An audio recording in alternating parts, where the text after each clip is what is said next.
tell us your name, your age, when you were born, where you were born, and then tell us about Grandma and Grandpa and your Grandma and Grandpa. Well, I was born in 1922 on the 22nd day of February. And it was, according to my daddy, he said it was a mighty big blizzard at that time. And I think you've heard it in the annals with the, reporting back at that time. And I can remember Daddy telling us that he had two little horses, and he went to Seymour to get the doctor. But the horses couldn't make it. So he came back and got another pair of horses to try to get through, because they just couldn't, these little ones just couldn't make it. So by the time he got back, I had arrived. And I can remember there was a grandma, we all called her Grandma Gun Hit. And I think her real name was Mary Johnson, but she was a midwife. And also Stanley Webster, old Stanley Webster's mother, was there at that time when I was born. And I was born in my grandpa's log cabin over toward Chicago Corners. And let's see, what else did Daddy tell me about? I don't remember. I remember a little bit about it when we were small there, because there was old Stanley Webster and Alvin Cornelius.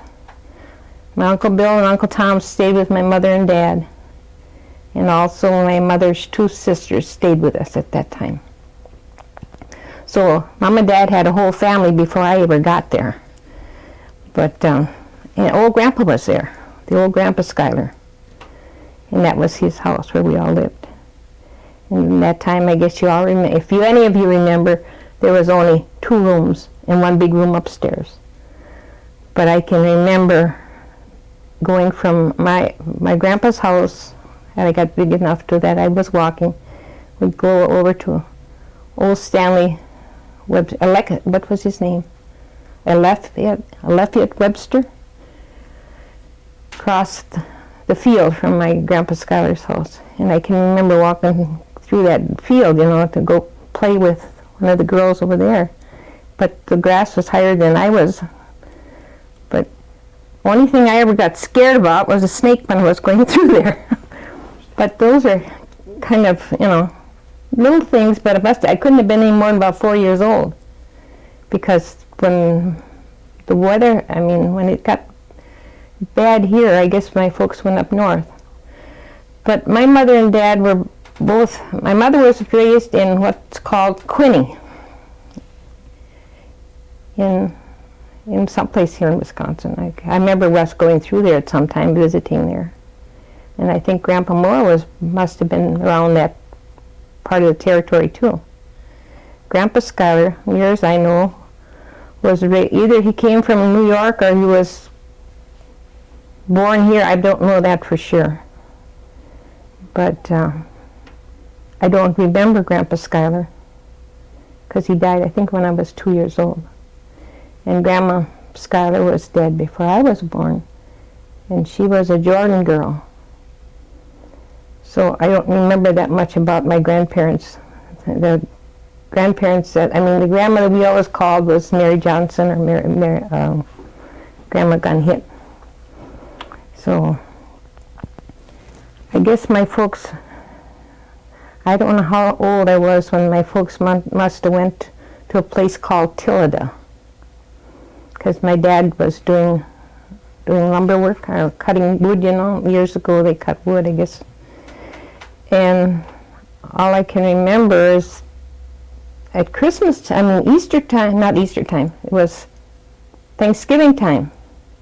And I was looking out the window, I was up on a chair looking out the window, and I could see Daddy coming along the side of the woods with his barrel on his shoulder, and he was carrying these rabbits on the side of his hip, and that was going to be our Thanksgiving dinner. I remember that. And I remember there was an old gentleman that stayed with us. He probably wasn't old, but I thought he was called Dempster Smith. And he stayed with us. And I remember Lester and I, when Daddy and Dempster would take an old pie tin, and Lester and I would dance. And that, because we didn't have radios or televisions or nothing back then. But those are, the things that we entertained ourselves with. And I remember sleeping on they were bunks, I guess, that were fastened to the walls in the building that we lived in. And I remember my mother taking these, I thought they were mattresses, I guess they were mattresses, but they were made out of straw. And she'd shake them up so that when we went to bed at night, there was always all shook up, so that, like the old feather ticks we got later in years. But I remember those kind of things. But when my folks left from Tillida, well, I got to remember this little house, a little bitty store we went to, because I thought it was the greatest thing in the world. My dad took me to the store with him, and of course we had to walk. And I got in there, and there was candy, and of course, I don't know how old, like I say, I don't know how old I was, but it was just a big thrill for me to see all that candy on that counter. But we were able to take a little bag home with us anyway. And the next day, or the next night, I don't know what it was, Daddy was going to give us some candy. And we couldn't find the candy. And Dad would put his old shoes up along the top of the building. There wasn't a building, it was like a log cabin. And when he got ready to take his shoes down from there was candy in that shoe. So evidently, there must have been a little rodent around there that could carry the candy out of there, put it in that shoe of his. But I don't remember moving from there to Menasha. So I must have been about 5 years old, maybe, when we moved to Menasha, 6 years old. Must have been 5 or 6, because we moved to Menasha, and my dad went to work in the mill in the Menasha. And there was, I didn't go to school that first year, I remember that. But we always had a lot of people in our house. It seemed like people would come from Oneida looking for work. So there was always a lot of people staying with my folks. It didn't matter how big a house we had, there was always room for somebody else to come and stay until they found a job and found a place to stay. But Mom and Dad were always willing to take them in, and I always had to be pushed off from the bed onto the floor or someplace so that somebody else older could lay down. But I remember when I first went to school, I went to the Butimore School in Menasha, the first time I went to school. And I think it must have been, well, it wasn't kindergarten at that time, but I think there was a bigger, you had to be a little older than what they are today back then. So I have to stop and think what all went from then on. What was your mother and your father's name? Give us the name. Dad's name? Mm-hmm. My dad? Mm-hmm. My dad was James Schuyler. In the middle, do you have a middle initial? James Lawrence Schuyler. Mm-hmm. And he lived to be 82. He was born right here on the reservation. And Mom was born, like I said, I think in Quinny. And Mom lived to be 82. 82. And your mother's name? Hattie Moore. Hattie Levina Moore. Do you remember the names of your grandparents? Matilda and Austin Moore. I don't know what Grandma Matilda's name was, her maiden name. Passay. The name was Passay, a German name. Because I think Grandma Passay came from the old country. I don't think she was born here. Can we just stop for a for a real quick second? Dad's parents. Grandpa Schuyler's, I don't know who's Grandpa Schuyler's mother, what her name was. I know it's down in our books, and Grandpa, I mean, I don't know Grandma Moore's parents, or I don't know Austin Moore's parents, but I know that Grandma Schuyler was a Jordan girl. And old Grandpa Schuyler, I don't know what his parents, I know he was William Schuyler II, because it was William Schuyler III. But I don't remember, I never did hear either who they were. All right, give me the names of your brothers and sisters. Okay, 1 second, we have to stop again. Walken, Woody, and No, Sally Smith. whatever you know about it, No. we'll come to it. Okay. All set. You got all All the, right, let's go you back to my sisters? yeah. Let's do your sisters. Oh and my gosh, let me brothers and think. sisters. Well, I'm the oldest of 10. There were 12 children, we lost 2, a little boy and a little girl. My brother Lester was 2 years younger than I am. Don't tell me all their ages because I can't remember. Just a name. And then there was Eva Danforth now, Joseph Schuyler,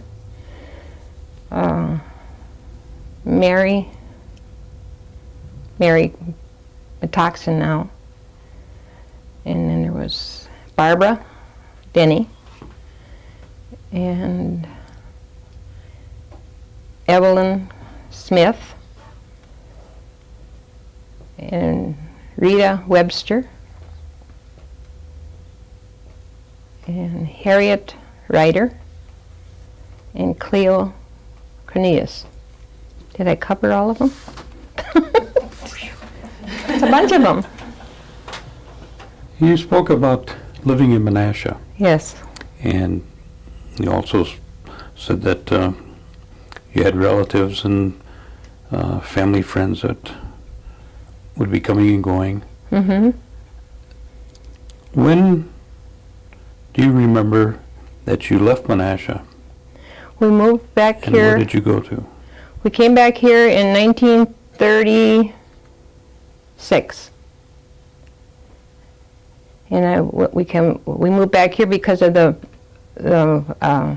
what was the name, the Land Act for when they gave They make reference to it as the New Deal. the New Deal, yes. And my dad put an application in for a piece of land. And we moved back, like I said, in 36. And we lived up on the Ridge Road toward Freedom. And I went to the Elm Hill School last year. I was in school, in grade school. And then the following year we went to West De Pere. And I went to 2.5 years at West De Pere. I ain't going to tell you why, though. So that's how much education I had. What do you remember in terms of the different kind of chores or the different kind of work that you had to do when you were at home? Well, the first thing I guess I remember making was taking care of the baby when we lived in Menasha. Because my mother worked out and my dad worked. And no, it didn't just now start lately that both parents worked. They worked back there then, too. And when Mom would have, Lester and my brother and I would take turns sitting home with the baby, losing out on school so that somebody was home to take care of the baby. And I was old enough, but wasn't old enough to read the clock really good, when my mother would go to work and say, well, now the bread will go in the oven when the clock gets here. You kept the fire going in the wood stove, and when that clock got to a certain time, you put the bread in the oven. And when it got to another time, you took it out of the oven. Well, I don't know, sometime maybe it wasn't done, but I took it out when I was told anyway. And as long as you kept that oven heated by the, keeping fire till it kept a certain temperature. So I was like a second mother at home, taking care of the kids and taking care of the meal, whatever had to be done. I always know I had to see the potatoes are peeled before it got supper time. And until later on, when Mama got a little more pay and when she hired somebody to come and stay, and I guess she paid her like $1.50 a week or something back then, and her board, and then we were able to, go to school continually. So when we moved back out to Oneida, it was like going into nothing. Because in living in Menasha, I could go to the theater on Saturdays if I made a dime. Or if Dad wanted us out of the house for the weekend, he'd give us me enough to take the rest of them to to go to the show. In the old Bryn Theater, if you remember, that's where I went to go to the show. And I went to the Congregational Church in Menasha. I went there for 5 years without missing a Sunday. And Mama'd get the kids all ready, and I'd take them to church. Because she was always there, seeing to it that the meals are ready for us on Sunday, and that the kids we were all ready to sent away to church on Sunday.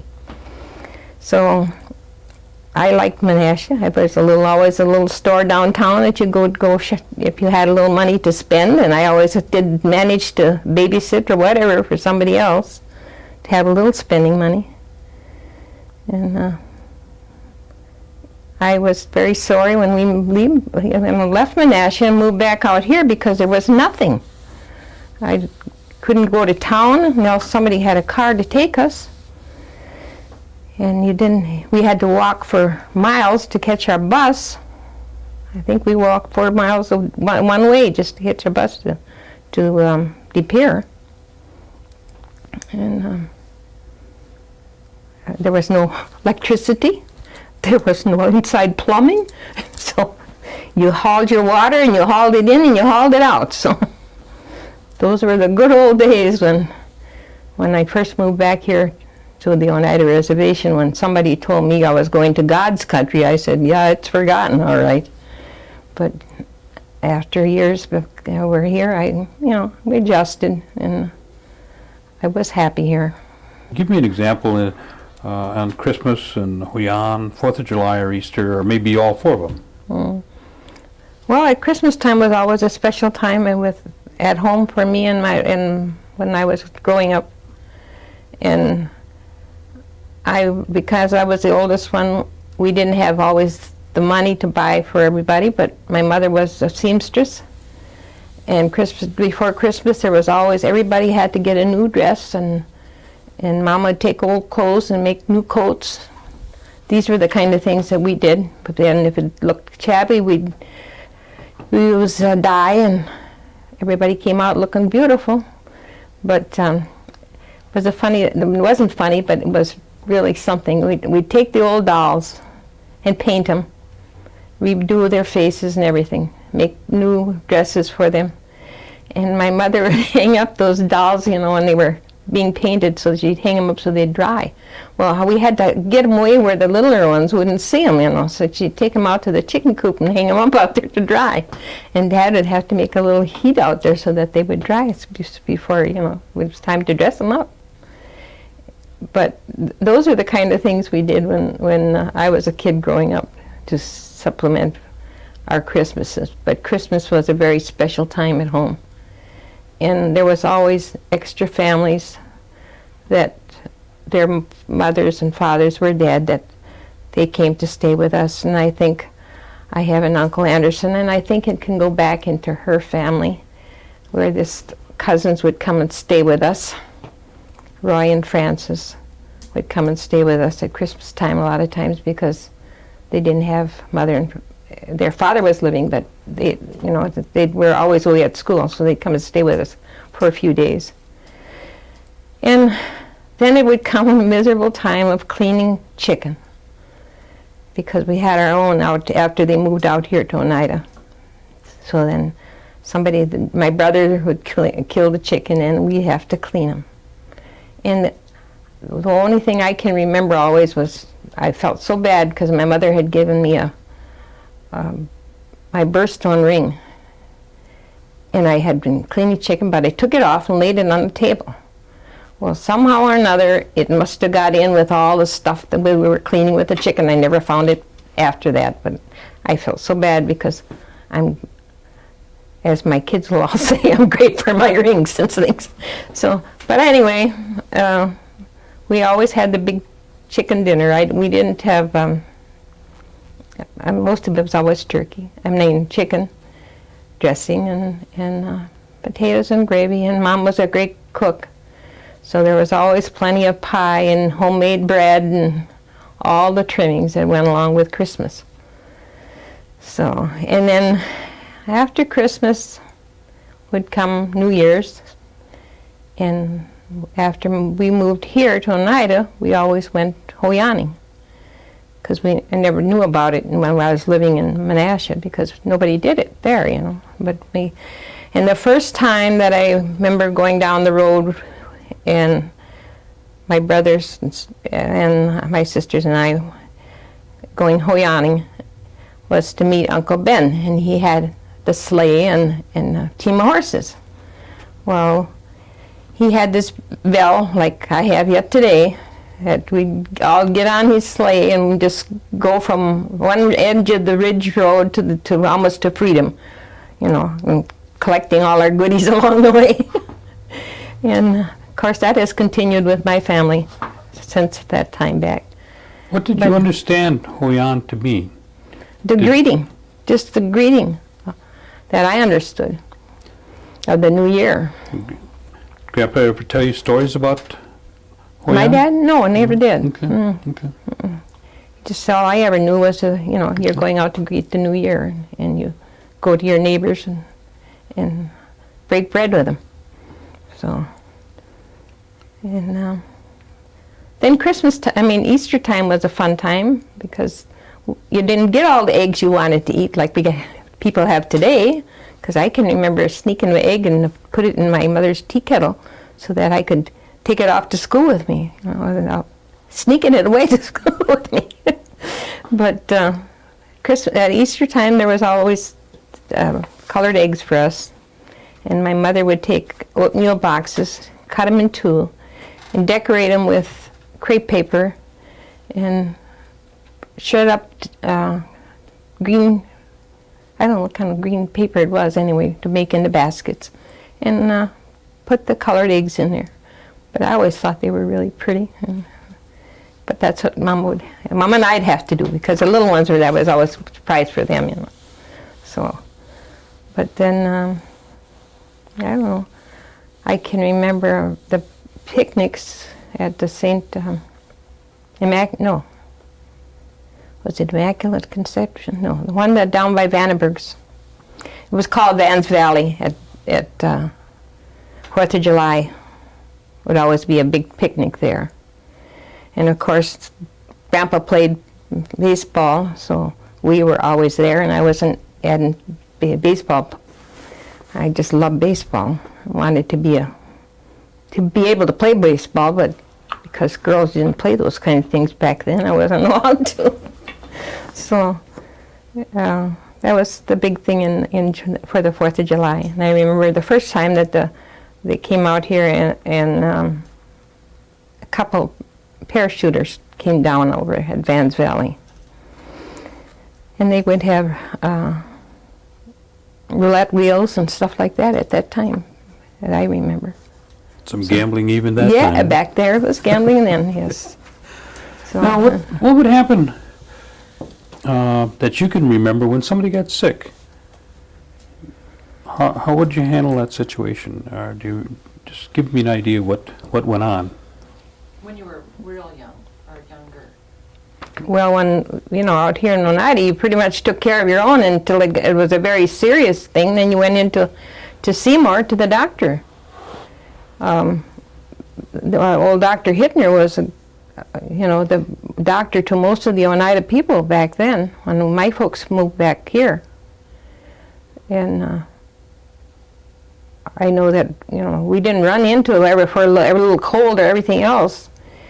If you had a toothache, you dealt with it whatever the best way you knew how. There wasn't things to go to.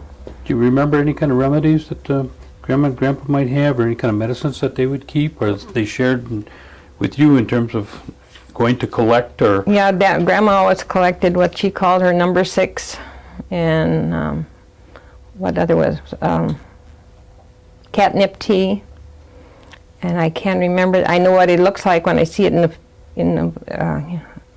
field or anything, but it was a medicine that was for diarrhea, and then there was another one, some kind of grassy looking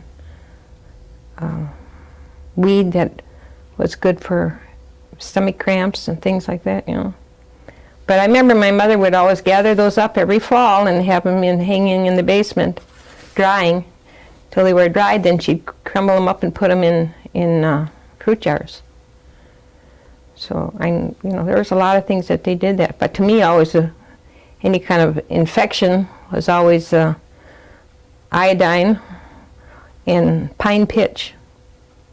Pine pitch would draw out the infection. Do you have any recollections of Dr. Hill? Yes, I went there before you were born. But she didn't want to take care of you. So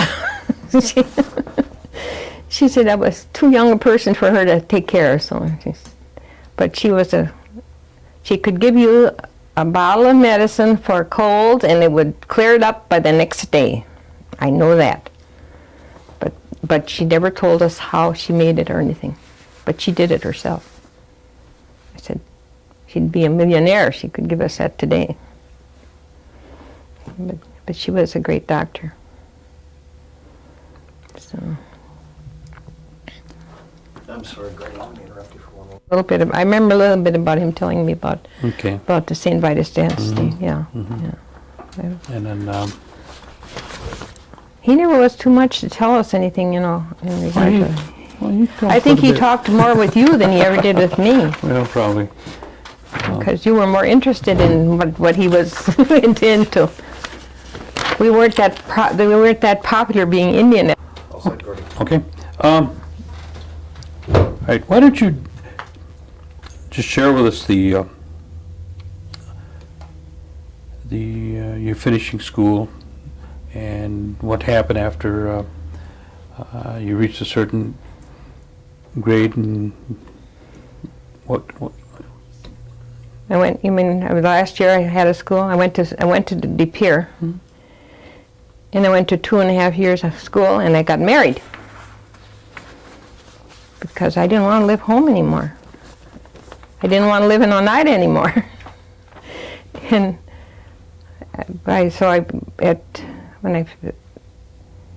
the year after, year and a half of my schooling, I was married in May. I married my husband, Lee Mclester, in 1939. And we moved to Detroit in 1939, 40, 41. We moved to Detroit in 41 because the war broke out in, I think it was 42, wasn't it? I think it was. Anyway, I think the first place we went to after he worked in Green Bay when we were married, and then it was seasonal work, and we went up north for 3 months. I think we were up there where he worked in the woods, cutting wood, and then we came home at Thanksgiving time, and that's when we found out that war was going on. So we got home, and a friend of ours was going back to Detroit, and they needed people in the factories. So my husband went up to Detroit with him. Well, he worked there for about a year, I think, or something, and they were laid off for a little while, and we came back here, and he went back to school for the machinist trade. And he finished his training here, and I think there was 4 of them, and I think Woody was one of them, Woody Webster. And we went back to Detroit, back to work up there. And by that time we had Gordy. Gordy was born in 39. And We can probably hear your nails. well, what I'm doing now? Gee, what next? It's sensitive.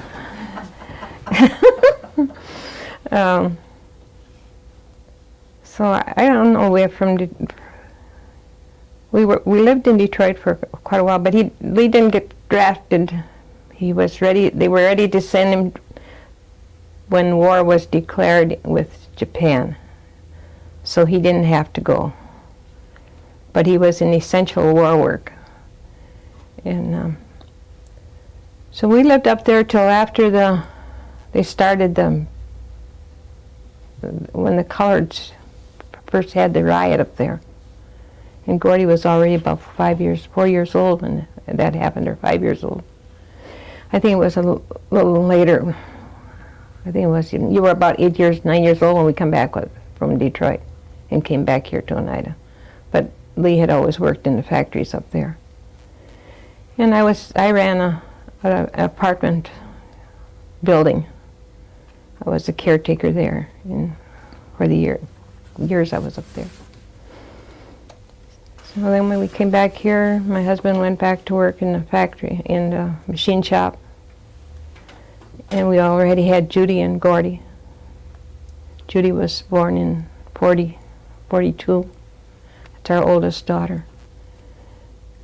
And then Winifred was born in 44. And then there's, let's see, who was born after Winifred? And then Ronnie and Donnie. And the youngest, well, they are the youngest. The twin boys are the youngest. And Pearl is in between the Winifred and the twins. So I have 6 children, 3 boys and 3 girls. And we lost a little girl, 2 years old. I had spent time, at that time, when I lost the little girl, I had spent 6 months in the sanatorium. I had contacted tuberculosis. But I was very fortunate, one of the people that I didn't have to stay in the hospital.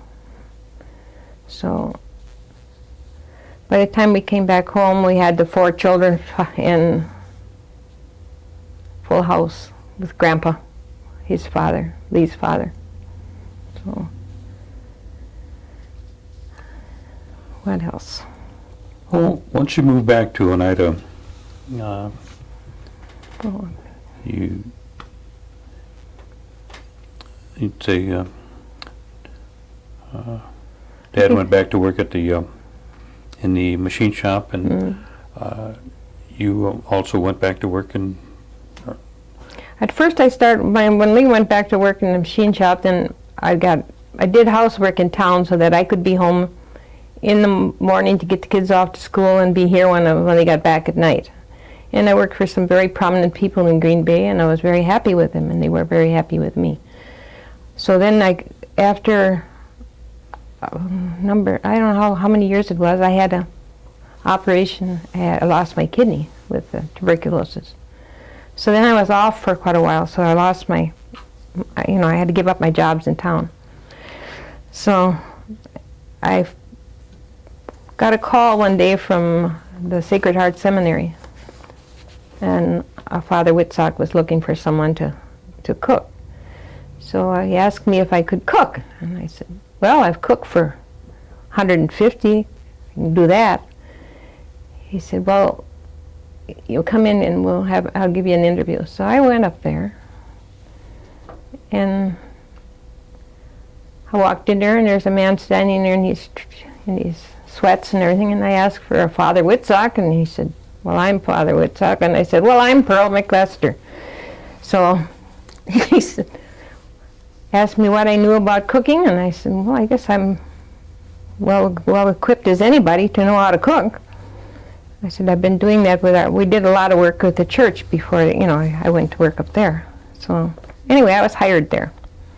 So when I told him there, I said, well, I get $2.50 an hour in Green Bay.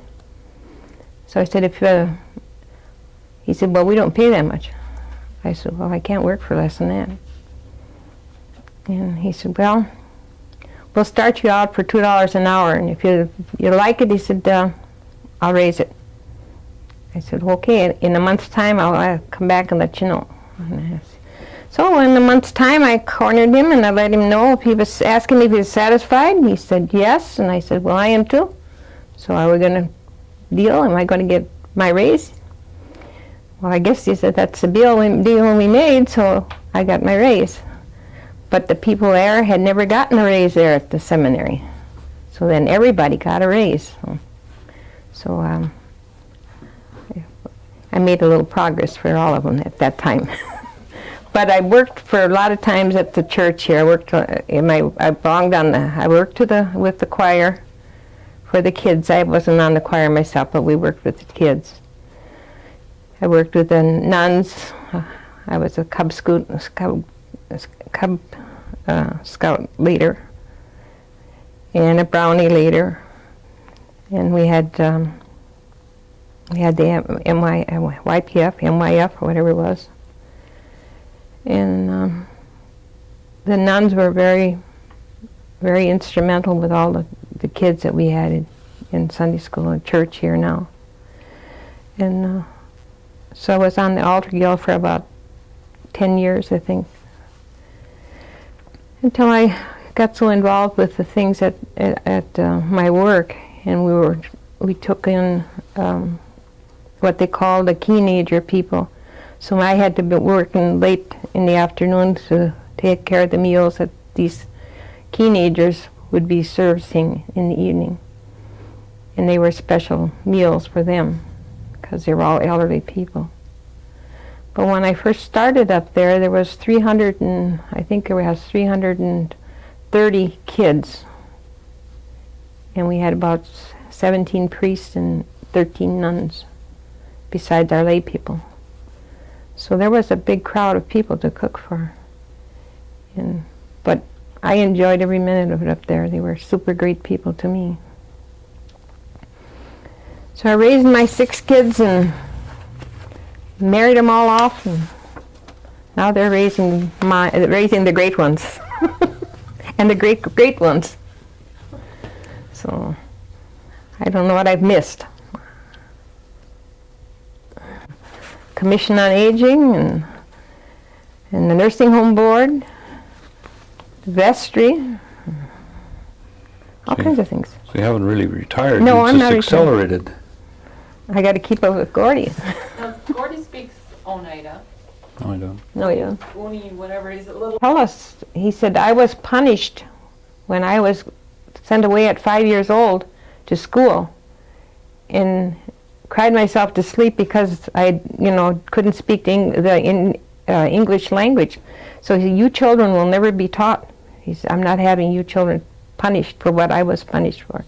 So therefore, we never learned to speak the Oneida language. So, do you remember your dad telling you any of the stories about? I remember Daddy telling us about, when he belonged to the medicine people, whatever they called them. I don't know the name of them. But he told us when he was a little boy how his grandmother was dying, and she told her, my daddy's father, that she was going to leave him what did she call it now? She was going to leave him some kind of witch or something like that. But anyway, Dad would tell us how, he'd wake up at night and this bear was after him, and he'd cry, and he was, was afraid of this bear. And I think it was what Grandma said, she witched him, that's what it was. And when Grandpa asked her why she would do this, I don't know if ever knowing why she would do this, But that's when Daddy they did what they called the St. Vitus dance. And I can remember my daddy telling us about when they came to, the medicine men came there to take care of him. And he said they had made a fire in the coal stove, and they laid a sheet out on the floor, and they put all the things that the bear would eat on that floor. And these people, the medicine men that came there, took coals and rubbed them through his hair. And then, I don't know what they just rubbed this through his hair, but he said it didn't hurt him. And then they would have this feast, and I imagine there were chantings and whatever they did, I don't know what, and Dad didn't say, but they would eat the meat or whatever kind of food that the bear would like. But Dad said he got to where, he got well from whatever it was. But that's the kind of, I don't know what you'd call it, that, kind of medicine that they used. But I know he belonged to that society as he grew older. But he never elaborated too much on what they did, because it was a secret society that he belonged to. So I don't know any more about that. When the statement's made, I'm a member of the United Nations, what does that mean to you? I'm a member of the United Nations? Mm-hmm. Well, all I can see is I'm on the roll. I belong to the United Tribe. The nation only came about in the last years that I knew of. We were just on our birth certificates. It says we're Oneidas, and we're from the red race. And mine didn't say red race when it came out. It said white. And I think my husband was the same. It said white. But it's only in the last years that I remember that they put it on there now that you belong to the red race. Well, you've seen, over the years, you've seen a lot of changes. And if you had the opportunity to, speak to the children and the grandchildren out there, what kind of advice would you give them that would help them on their way?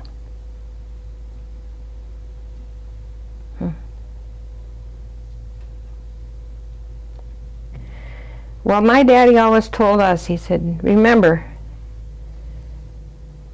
you're no better than anybody else, and you're just as good as anybody else. And that's the way I feel about anybody or anything. I said, there's nobody I have to bow down to but the Lord. And I'll always say that. And these people that come around here and think they're high and mighty or whoever they are, they're just another person that walks this earth like I do. And they should be just as proud as I am. So they're no better than I am, and I'm no better than they. And I think if we all felt that way about one another, this would be a better place to live. So.